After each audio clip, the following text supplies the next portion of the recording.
All right, I am out of the dentist. I can feel my bottom lip, but am I putting it? Oh my God, I have it way on here. For perfection.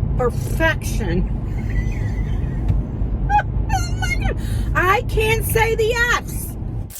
Hi guys, Ann here, and today we have another car vlog. So today is Thursday morning, and I am on my way to the dentist. And when I say early, it's early. It is literally 7:13 a.m. Yes, my appointment is at 8 o'clock, and it takes about 40 to 45 minutes to get there. So I'll be like just on time.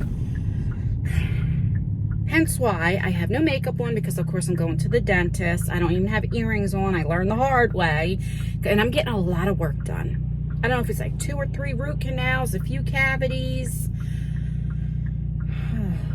maybe 2 root canals, I think, a couple cavities. And that's just because me being on the blood thinners, I'm finally off of the blood thinners now. I can get all the work done, because when they were cavities, they wouldn't really work on my mouth because I just started the blood thinners, and I had to be on the blood thinners for at least a year. And then it just got worse. And I've said this, if you're new to my channel, I brush my teeth. I mean, even when they clean my teeth, they say like there's no plaque, like really, you know, that it's not that I just have bad teeth. It's genetic and because of health issues, and it sucks. So I haven't really been asleep because I'm nervous, even though this is so funny. Every time I tell somebody this, I don't like needles. It scares me.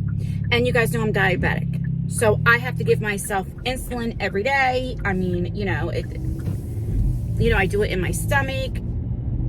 I still don't like them. The other day, so I take my Ozempic once a week, and my oldest son, Tyler, had just walked in as I was taking the needle out of my stomach. And he said, "Mom, are you all right?" And I go, "Yeah, why?" He was like, "Because you're all red and everything." And I was like, "Because I have anxiety. I have a fear." He was like, "How do you have a fear of needles? It doesn't even really hurt." And I'm like, I can't explain it. It just gives me anxiety. Like, I don't know. It's weird. So then, like, if I have to get blood work or somebody else, like I don't know what it is. It's like, and so anyway, I'm overthinking because I'm an overthinker. And like, I would go to sleep. I think the last time I looked at the clock was like 3 or 3:30. I'd wake up, it was like 4:20. Then I'd go back to sleep. So like, I slept, but not like, it was like on and off. And then I had my alarm set for 6:15. You know, so that's that. And my dentist does not believe in pain medicine. He believes in ibuprofen. And I'm a baby, you know what I mean? So it's like, which I'd rather not have pain medicine, but you know, even when I had the teeth pulled, like I had no pain medicine. It was ibuprofen, you know? So I figured on the drive up, I would do like another Q&A, some questions that I get, and I figured let's do that since we have like at least a 35-minute drive. So if you don't know, I used to get in a lot of trouble back in my teen years and in my 20s, and like criminal charges and stuff. I was sentenced to 4 years in prison. I did 4.5 months in the county and got out on an ISP program. New Jersey has an ISP program, which is short for intensive supervised or supervisional program, something like that. I can't remember now. Why not? Intensive. That's terrible. I'll put it on the screen. And you can only get it one time your whole life. And I mean, it can't be for anything like a murder or anything like that. You know, it has to be something, you know. And so a lot of times I share those stories, and you know, then I have people in the comments like, "Oh, well, what happened? What is it?" You know. So I figured I'll talk a little bit about that, just in case if you're interested. You know, like my childhood, why I started drugs, and all that kind of stuff. So, you know, my father died when I was 6 years old, but I do not remember my father at all. My mother and father were not together. They were still legally married, but my father was a drug addict, And he was very, very abusive, that my mother, I mean, what she tells me and my family tells me, you know, would go different, all states and different things to get away from him. But I was born in 76, and I think he died in 82. 82 or 83, I'm not sure. But back then, cops did not get involved if you were married, okay? So if you called the cops or whatever, the cops will let the man come back in the house. Women didn't have many rights like they do now, okay? And so, I mean, my mom moved to Florida. I think she said when I was 6 months old, to Tampa, Florida. And he found, like, it was just a lot, you know? So I really wasn't, I don't remember him, okay? And so growing up, I missed that, like, fatherly love. And my mother was a great mother. She was a single mom. She had some issues. You know, I mean, but she was a really good mom. And, you know, but we struggled. I mean, we never had the lights go out. Like, the electric never got cut off. I don't remember ever the cable getting cut off. We always had food in the house. I never went to bed hungry. It was never like that. But I didn't have, like, the newest clothes. In high school, I didn't have name brand sneakers. I remember my friends, I would sleep over their house, and then they would let me wear their sneakers. This one, like, Feli and Puma, and, of course, Nike, you know, was in style. And then I would go to school wearing that, thinking I was, you know, I would wear, like, they didn't have Walmart, but they had, like, Bradley's and different things like that. That was like a Walmart. And I would wear those shoes, right? And it was embarrassing, you know. I remember, like, I didn't have any jeans. I had sweatpants. So, like, every color sweatpants. But, like, they were always clean. My clothes were always clean, you know. And so I would get made fun of and stuff. And then I also had those glasses. And my mom was on Medicaid for us. And back then, you knew the kids that were on Medicaid. Okay, nowadays you won't know because you can get really nice glasses. Like, you just don't know. So I had those, remember back in the 80s and stuff, those big glasses. Like, you could tell they were Medicaid glasses. And you get made fun of. That was called 4 eyes and stuff. And that's why now, like, I don't wear glasses. I should be wearing glasses, but it, you know, so I wouldn't wear them. I remember, like, getting on the bus and I would throw them out the bus and different things because, you know, I didn't want to get made fun of. So it was like that. And once I was, like, in 6th, 7th grade is when, like, you know, the bullying and different things. So I became very defensive, and I never had fear of people. I don't care what size you were. I never had fear. And I had a mouth. And my mother had a mouth. It just runs in my family, like, don't take no shit like that. That's just how it was. My mother's from West Atlantic City, you know. That's just how I was raised. It was like, if somebody was making fun, like, if somebody wanted to fight me and I got beat up or I didn't hit back, my mom was going to beat my ass. And then I was made to go to school and make sure it was like that, okay?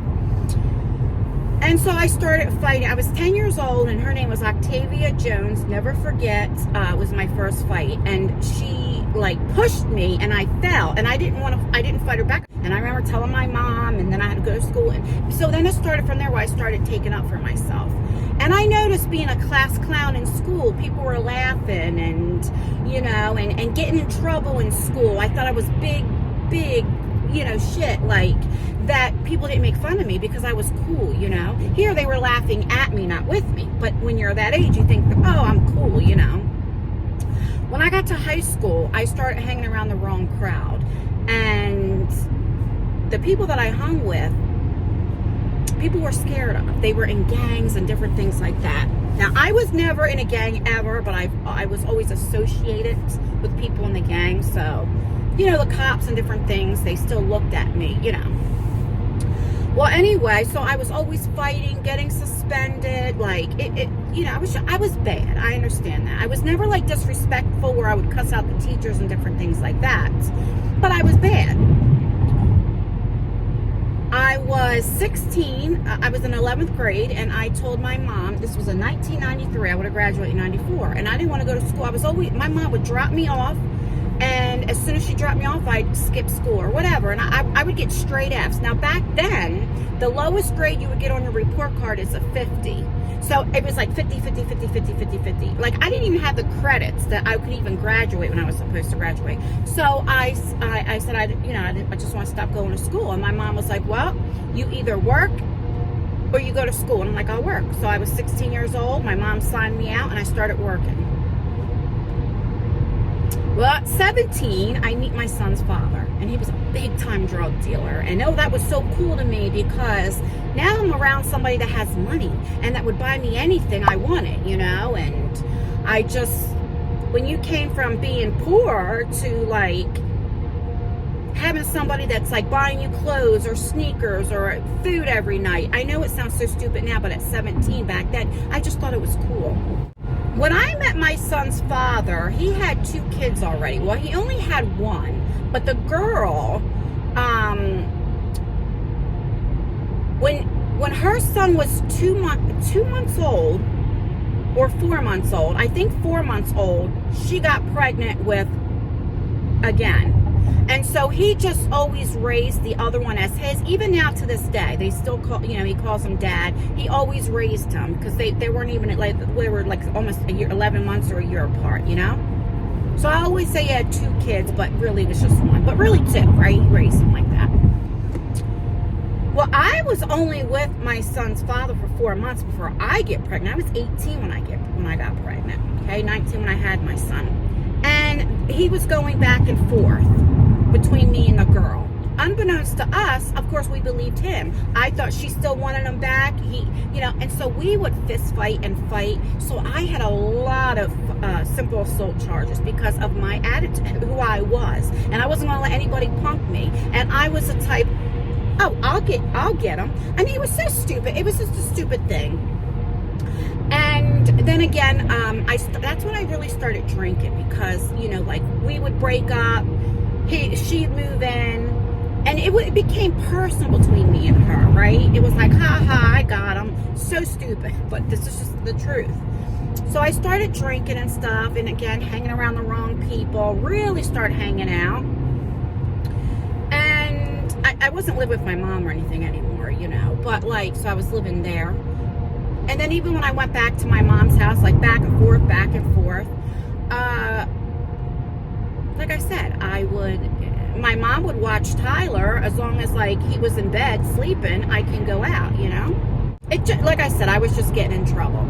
How I got my felony was the same girl. Now, back and forth all the time, we would fist fight. I told you how she split my stuff one time by going over there, you know, and all this kind of stuff, right? Well, I remember, now I'm back living with him again, and Tyler was about 6 months old at the time. And I remember, now my mom had him, and she was going to bring Tyler to me. So like, he wasn't physically with me, but I knew he was coming. So I didn't have a car at that time, or maybe I did, and maybe my son's father had it or something like that. I can't remember, but I just know there was no car there. That I said to the one girl, because there was a group of them, there were like 4 of them that came over, and they were drinking, and I wasn't drinking or anything like that that day. And I said, hey, can you take me to McDonald's? And they were like, yeah. So at that time, there was only one McDonald's, and I had to go past the girl's house, like, because she lived with her mother. And so I remember the girl was driving, a guy was over here, I was sitting over here, and then 2 more people a boy and a girl were over here. And the guy over here says, don't that girl live around here somewhere? And we're going past, and she lived on this side. And I said, yeah, there goes her house right there. He reaches under the seat, grabs a gun, and goes pow, pow, pow, pow, and starts shooting up her car and different things. And this time, as many things I have done.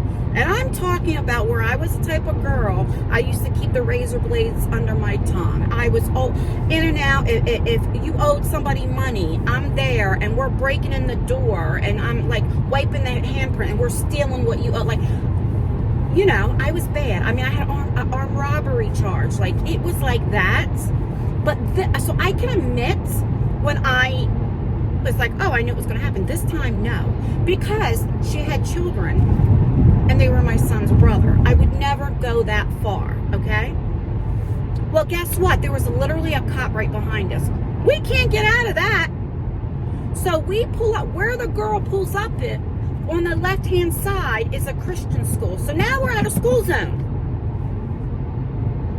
So the girl and her mom, and she had 7 sisters. They all run up. They don't know anybody in the car, but they know me. So they're like, that's Ann. And they said my maiden name. The detectives already knew who I was, or the cops, or whatever, you know. Some of the cops are detectives now, but the cops at the time. I get out. I had to lift my shirt up just halfway. It was a male cop, so they had to wait to female cops, but I had to make sure I didn't have a gun on me. Well, they searched the car, and of course they found guns. All of the people that were in the car blamed it on me. She did it, and I never still read it. I kept saying, I don't know who did it. I don't know. It wasn't me. I don't know.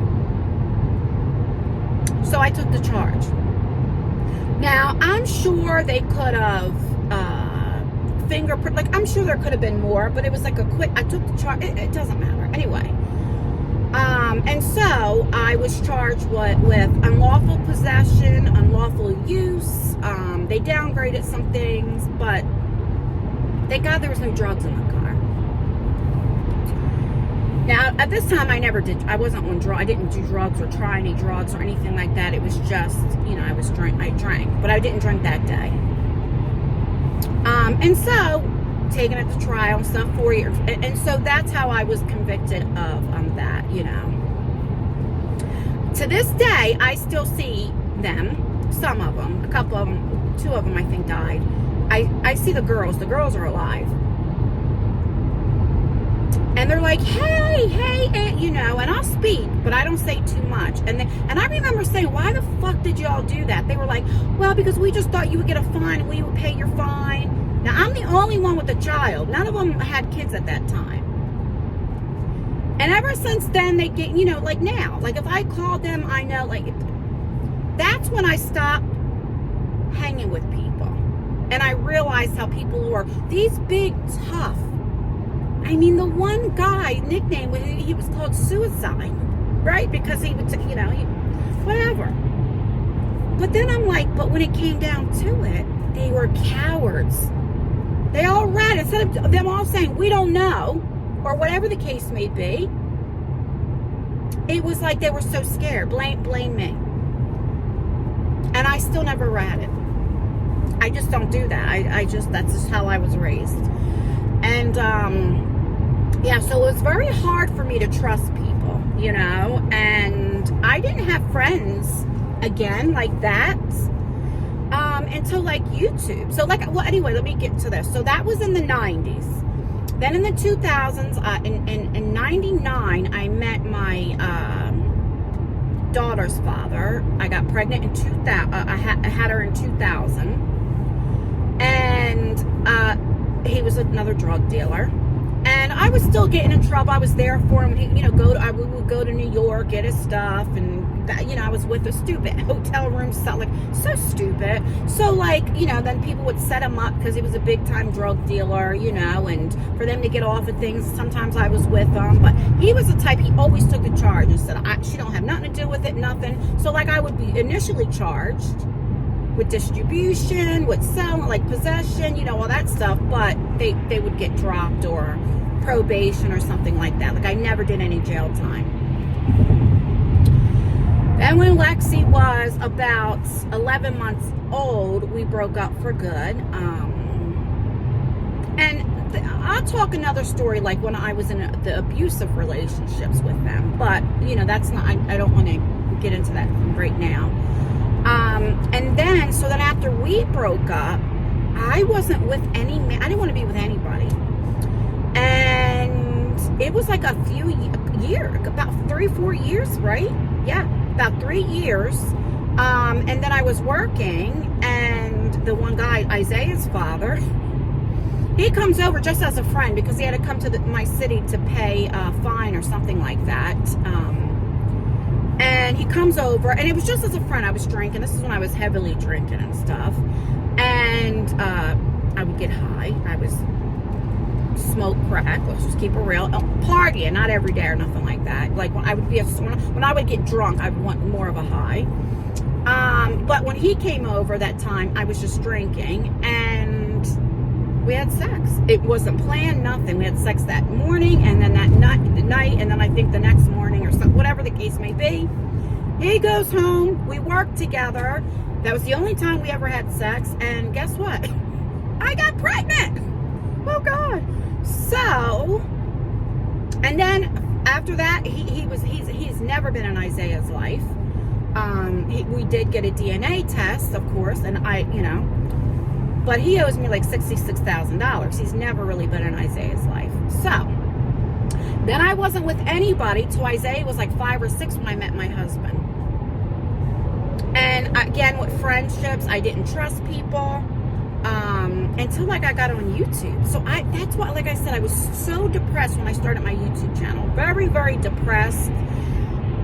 A lot of it, you have your own choices, and I made choices in life, right? But I was with these guys, I think, not with Isaiah's father, but it was more like I was looking for love. So anybody that said they loved me, it was like, and I believe because I didn't have a father figure. Friendships too. It was like I got that love from my friends. I thought, oh, they're protecting me. They love me. Learned the hard way. They were using me, right? I don't know. So that is how, like I said, I used to get in trouble. So it's been many, many, many years since I've ever been arrested or anything like that. And I learned a lot. And this is why, like, I don't judge people. See, the only thing for me, when I was at that time, you would not want your kids around me. You look at the outside and say, oh no, you're not hanging with her. But really what I was looking for is that attention, a positive role model, and like love. I had family that disowned me or didn't want anything to do with me because I had biracial kids. So I didn't have any of that. I felt my mother and my grandmother. And so I was yearning for that love and attention. When I look at these young kids now, okay, you see a group of these kids, 12, 13, 14, 15, they're together out selling drugs, and people think, oh my God, they're gangs, they're bad, I'm scared. A lot of them, that's all that they know. Because I raised my kids in the projects, and I know a lot of times that's what their father did, their uncles did. They see that, they think it's cool, and it's fast money. They don't know any other life. They don't have that positive role model. Say, no, that's not what you're doing. This is what you need to do. You need to work hard. You need this. You need that.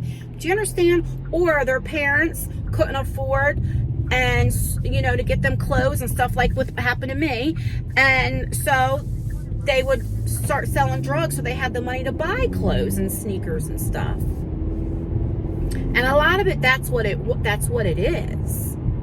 And then it just progressed from there. So they're not bad people. They do bad things. Now, there are some bad people, but I just believe sometimes they just need that positive role model. They need somebody to say, I care, and this is what it is, if that makes sense.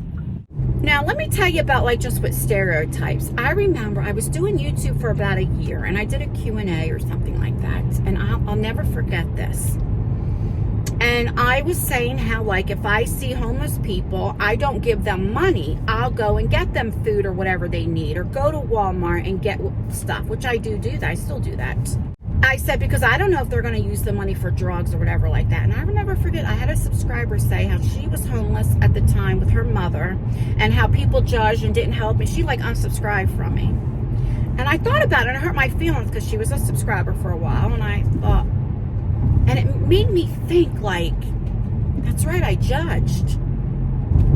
So now I do give money, and I feel, I still go grab them things, but I feel if they're going to use it for alcohol or drugs, it ain't my business. God knows what I'm doing, and I'll get the blessing because of my act. The act that I'm wanting to help somebody, right? What they do with it is what they do with it. They have to answer to God for that, or whatever the case may be.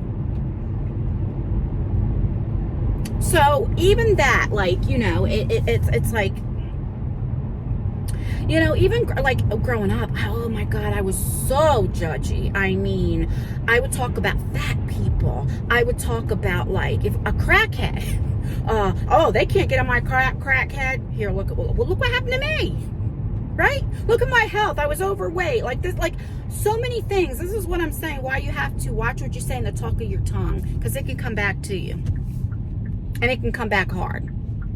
That's why I always say don't judge or make fun of somebody, because it may not come back to you, but it can happen to your offspring or whatever the case may be. Do you understand what I'm saying? You have to watch what you say. And how you treat people. Because there is a such thing as karma. I truly believe in karma. What is everybody doing out so early? Thank you. Well, I guess people work, so. It is 7:45. It says I'll be there in 12 minutes. All right. I'm going to get off of here. I do not know, because I'm nervous. I can feel my stomach rumbling. I don't know if I'll be back on here afterwards. I don't know how much pain. Well, I'm sure I probably won't be in as much pain because of the novacane, so I don't know. I'll keep you guys posted, but all right, wish me luck, guys. I'll be back. I rule the world. I free all my sons. Like, get in the bag when you're working with your friends, right? And how to know, like, when to press for the bag and when to hold. I just want to.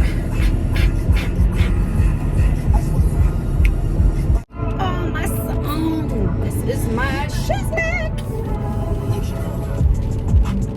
All right, I'm here, but really quickly, it's 7:58, so I got to get in there. But I wanted to say, because I was thinking I was driving up here listening to my music. You know, I said about like Isaiah, you know, how it was just really like a one-night stand. I want to say this. None of my kids were planned. Well, Tyler, I was like, it wasn't planned, but I was like, if I get pregnant, he seems like a good father. I was stupid. But anyway, Isaiah was a blessing. God does everything for a reason, because Isaiah is the one, when Isaiah was 3, well, I didn't do any drugs or drink when I found out I was pregnant. But Isaiah was 3 weeks old and I got high again, smoking crack, drinking. And that was the last time I ever did it. Because of him, I thought, and I shared this story, but I'll get into more. I just got to get in there. But Isaiah was my blessing, and I never touched a drug after that. You know what I mean? So, except when I just backslid it in the summer. But other than that, like, you know, I do want to say that. I don't want anybody thinking I said, you know, like, oh, it was just, you know what I'm saying, right? All right. I'm overthinking because I'm nervous, so wish me luck. I'm so nervous. It's 8 o'clock exactly. Got to go. Bye. All right. I am out of the dentist. Here we go with my mouth. I cannot talk. I need to put more lip gloss on. I have good news. Finally have good news. Hold on. I am so numb. I can feel my bottom lip, but am I putting it? Oh my God. I have it way on here. I'm trying to drive and look. I can't feel my lip to put on. I don't know if I'm putting it on or not. Oh my God. Okay. Anywho, go ahead and laugh your ass off. So this is what happened. I originally had to get 2 root canals and 3 cavities, but 4 crowns. So like all the work had to get crowned. Of course, my 2 front teeth had to get recrowned, and then these 2, one needed a root canal and a cavity, and they needed crowns. And then this molar here just needed a cavity without a crown, if that makes sense. But when he went in, I did not need a root canal in this tooth, so I only needed 1. I mean, I still had a cavity that they fixed, and anyway, so that's good. That saved me money. So instead of coming out of pocket $4,500, because altogether with my insurance, it was like $99, it's almost $10 grand. I only had to pay, instead of the $4,500, I can't say 4. God, I'm driving. I can't say 4. Okay. Let me be serious. 4. I can't say it. All right. Instead of $4,500. Sounds like my mouth is farting.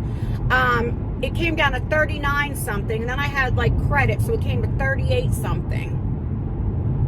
So I saved money, which is great. So that's that. And then I come back May 23rd to get the, because right now they're just temporary crowns. I go back May 23rd to get their 4 all together. 4. Oh, Jesus. To get this many crowns, the permanent ones. So that's that. I'm not in any pain. Thank you. So I was nervous for no reason. Well, I always am. It just gives me anxiety because it's like court. If you ask me, can you go to court with me? And it has nothing to do with me. Just me going there, sitting there, gives me like cramps, like that, like diarrhea cramps, like stomach cramps. Like it gives me such anxiety because I never had good luck. You know what I mean? Like when I told you earlier how I used to get in trouble. I mean, there are stories I can tell you, like when I would just go to municipal court and like what the judge would say, because I was always in there for fighting. I can't say the F's.